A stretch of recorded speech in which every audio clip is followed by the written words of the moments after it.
یو خبر ارته کومه بعضی خلک دی خبره باندې ځان پوهه کوي. بعضی خلک وایي ستاسو حضور صلی الله علیه وسلم لا داسې صفات بعضی ثابتوي چې دا صفات د چا دي؟ دا صفات د الله دي. ځکه په تاسو باندې شرک فتوه لګي، کفر فتوه لګي او ستاسو خلق اسلام نه خارجي. صاحبانو دا خبر زده کړئ.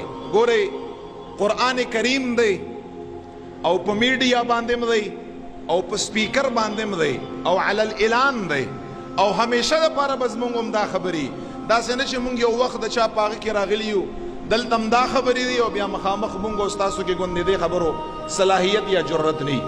ګورئ دا دې خبره باندې پویم ځان پوه کړئ چې کله داسې یو صفت رسول الله مبارک دپاره یا مخلوقاتو دپاره ثابت شي، رسول الله نه علاوه نور چا دپاره، چې هغه صفت د باری تعالی می د خدای می او مخلوق دپاره هم څوک څه شی کا، مخلوق دپاره هم څوک ثابت کا، مخلوق دپاره هم څوک څه کا ثابت کا، د خدای می او د مخلوق دپاره می خلق دلته راوچت شي وي چې دا انسان څه دی؟ مشرک دی. زه ستا په دې خبره باندې پوهیږم. ګورئ خدای پاک جل جلاله عزیز دی که نه دی؟ قرآن کې ان الله هو العزیز الحکیم. خدای عزیز دی. وس یې ورته وښیامه خدای په خپله په قرآن کې رسول الله ته عزیز ویلی دی. الله څه فرمایي؟ لقد جاءکم رسول من انفسکم عزیز علیه. الله فرمایي تاسو له داسې رسول راغلی دی چې عزیز دی. خدای یې چې زه عزیز یم او د هغې نه وروستو بیا خدای یې چې زما رسول هم عزیز دی. نو دا عزیز لفظ داسې لفظ دی چې خدای هم عزیز دی او رسول الله هم عزیز دی. او ویلي چا دی؟ رب په قرآن کې ویلي دي. په دغه مسایلو باندې ځان پوه کړئ. هغې نه وروستو رب سمیع دی، اورېدونکی، رب بصیر دی، لیدونکی. خو همدغه ځکه هر ځای کې راځي انه هو السمیع البصیر، همدغه خدای لیدونکی دی، همدغه خدای اورېدونکی دی. حالانکې همدغه رب په صورت دهر کې پارا نمبر 29 کې او دې صورت ته یو بل نوم هم اخلي بعضې کونه صورت انسان، صورت انسان هم ورته یي، صورت دهر هم ورته یي. پارا نمبر 29 کې رب یې زه سمیع یم، رب یې زه بصیر یم. خو په صورت دهر کې خدای پاک څه فرمایي؟ انا خلقنا الانسان من نطفة امشاج نبتلیه فجعلناه سمیعا بصیرا. همدغه رب فرمایي چې انا خلقنا الانسان، ما انسان پیدا کړی دی ای رسول الله مبارکه. څه شي نه پیدا کړی دی؟ من نطفة امشاج، نطفینا سپرمنا ما انسان پیدا کړی. خو داسې نطفه امشاجن چې دا ګډه وډه ده، مخلوطه ده، د پلار او د مور دواړو نه جوړه شي، هغې نه ما انسان پیدا کړی دی. او بیا مې رب فرمایي فجعلناه سمیعا بصیرا، دا انسان زما سمیع هم جوړ کړی دی او ما بصیر هم جوړ کړی دی. عجیبه خبره ده. رب انه هو السمیع البصیر، رب فرمایي زه سمیع او بصیر یم. قرآن کې فرمایي چې فجعلناه سمیعا بصیرا. خدای پاک جل جلاله فرمایي انسان ما سمیع پیدا کړی، اوریدونکی، انسان ما بصیر پیدا کړی، کتونکی. دا خبره یاد لرئ که محض د خدای صفت چا مخلوق دپاره په ثابتېدو باندې انسان نعوذ بالله مشرک ګرځېدی، بیا خو که وګورئ یو ساعت دپاره به فرض محال، بیا خو نعوذ بالله خدای پاک هم داسې ښکاري چې شرک یې کړی دی. خپل صفتونه یې چاله ورکړي دي، انسانانو له یې ورکړي دي. او داسې خبرې خو ډېرې دي، وخت کمی دی. دریم نمبر خبر ارته کومه، خدای پاک رؤوف دی که رؤوف نه دی په قرآن کې؟ دویم نمبر خدای رحیم دی که رحیم نه دی په قرآن کې؟ انه هو الرؤوف الرحیم داسې نور راځي. او عمدغه رب دی په صورت توبه بالکل اینډ کې یونس نه وړاندې الله فرمایي لقد جاءکم رسول من انفسکم، عزیز یم ورته ووي. بیا فرمایي حریص علیکم، دا رسول الله په تاسو باندې ډیر حریص دی، ډیر ور باندې زیرګي، ډیر ور باندې مې. او بیا څه فرمایي؟ حریص علیکم. بیا فرمایي بالمؤمنین رؤوف الرحیم. الله فرمایي په مؤمنانو باندې رسول الله څه شی دی؟ رؤوف دی. رؤوف خو زما رب دی. په مؤمنانو باندې رسول الله څه دی؟ رحیم دی. نو قرآن خو ما ته وایي چې رحیم د ستا رب دی. نو چې خدای وایي چې نه زم رحیم ما، رسول الله م رحیم دی، زم رؤوف ما، رسول الله م رؤوف دی، زم عزیز ما، زه وایم چې زما رسول م عزیز دی، زما محبوب م عزیز دی. خدای وایي چې زه سمیع او بصیر ما، خو انسانم سمیع او بصیر دی. صاحبانو دلته هغه صفات چې کوم صفات رب دپاره دي، رب په خپله په قرآن کې مخلوق دپاره ثابت کړي دي. خبره چې کومه مونږ او تاسو باندې راځي که نه، دا په صفاتو کې راځي. ځکه چې په ذات کې خو مونږ خدای پاک سره شریک نه دی کړی، په هغې کې په عبادات کې مونږ هېڅوک هم لایق عبادت نه ګډلی او نه ګډو. الحمدلله په دې قایم یو. خو خبره مونږ باندې اعتراض شي چې تاسو هغه صفات رسول الله لپاره ثابتوئ چې کوم د چا دي؟ د رب دي.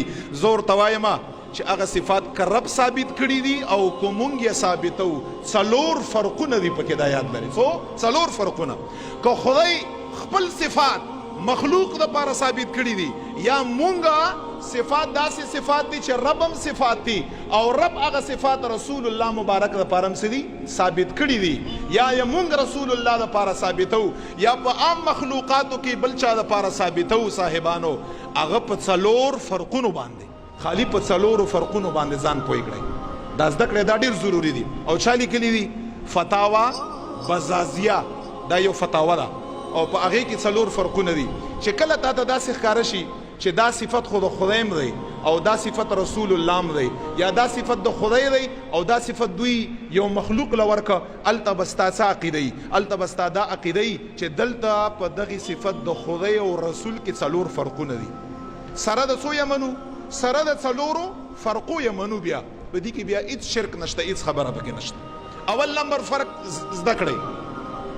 شرطم چې داسې ورته ښکاره شوه چې کوم صفت د رب دی، هغه صفت ما مثلا رسول الله مبارک یا چا دپاره ثابت دی، هلته به دا څلور فرقونه وي. که څوک یې نه مني مه دې مني، خو مونږ یې په دغې څلورو فرقو باندې منو. د هغې نه پس توحید دی، د شرک هېڅ خبره پکې نشته. ټولو نه اول دا صفت به د رب ذاتي او دا صفت به د رسول الله عطایي.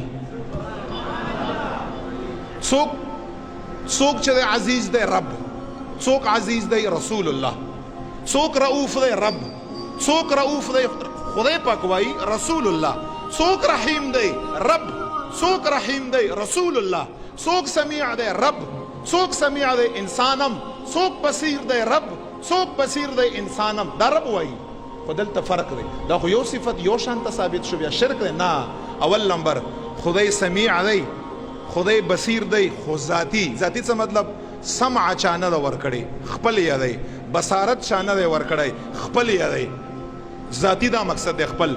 او که رسول الله سمیع دی او که زما ستا سمیع عطایي، مونږ له چا راکړي؟ مونږ له رب راکړي. شرک شو. حالانکه صفت خو یو شی دی، خو فرق. دا څلور فرقونه پکې یاد کړئ. اول رسول الله ټول صفتونه عطایي دي، خدای ټول صفتونه ذاتی دي، هیڅ چا نه دي ورکړي. خدای په دغه صفتونو کې چاته محتاج نه دی. رسول الله نه راونه تر اخر پورې په هر صفت کې مخلوق رب ته محتاج دی. دینم کلک توحید شته.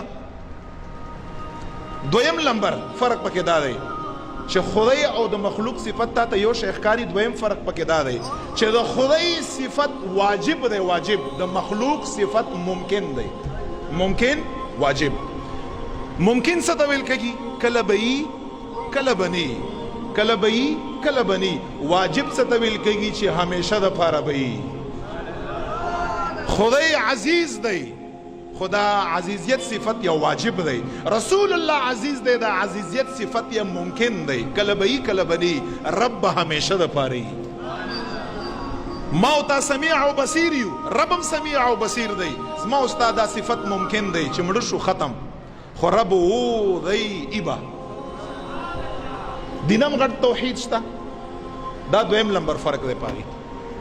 دریم نمبر فرق ټول صفتونه د مخلوق حادث دي. حادث پثا باندې سین نه، حادث. او ټول صفتونه د رب کائنات قدیم دي. حادث څه ته ویل کېږي؟ حادث چې ابتدایمي او انتهایمي.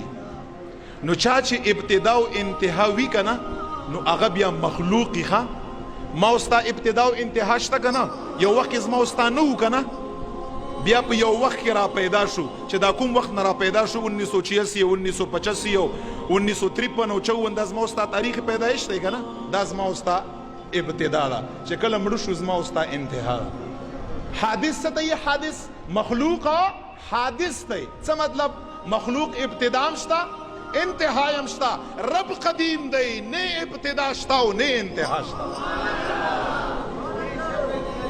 خدای پاک عزیز دی رحیم دی رؤوف دی خدا صفتونه څنګه دی واجب دغه صفتونه یې نه ابتدا شته او نه انتها شته رسول الله رؤوف دی رحیم دی عزیز دی سمیع دی بصیر دی ابتدا هم شته او انتها هم شته چې نو پیدا رسول الله دا شی نو چې را پیدا شو 571 عیسوي کې دا یې ابتدا شوه او ورسره چې په 11 کال د هجرت باندې دا یې انتها شوه نو خدای ټول صفتونه قدیم دي د مخلوق ټول صفتونه حادث دي زمونږ غوندې زیات احتیاط چا په توحید کې نه دی کړی خو ته په خپله مسله باندې ځان نه پوهې ته تش راشه کښېنې ودی وکې د دې خبرو ته دا حادث او هغه قدیم او څلورم نمبر فرق خدای ټول صفتونه غیر متناهي دي غیر متناهي په شمار کې نشته شمار کې رسول الله ټول صفتونه متناهي دي که زما او تا ته نه معلوم مخلوق ته خدای ته معلوم دي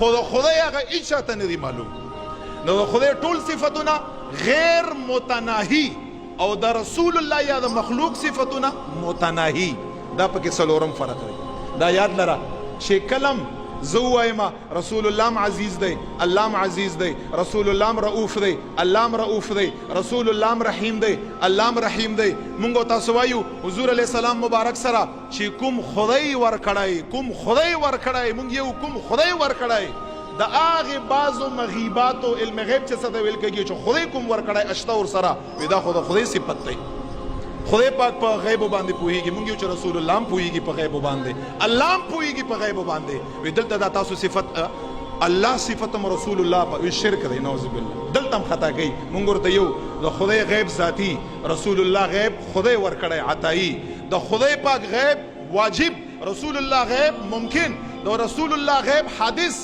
د خدای پاک غیب قدیم د رسول الله غیب متناهی د خدای غیب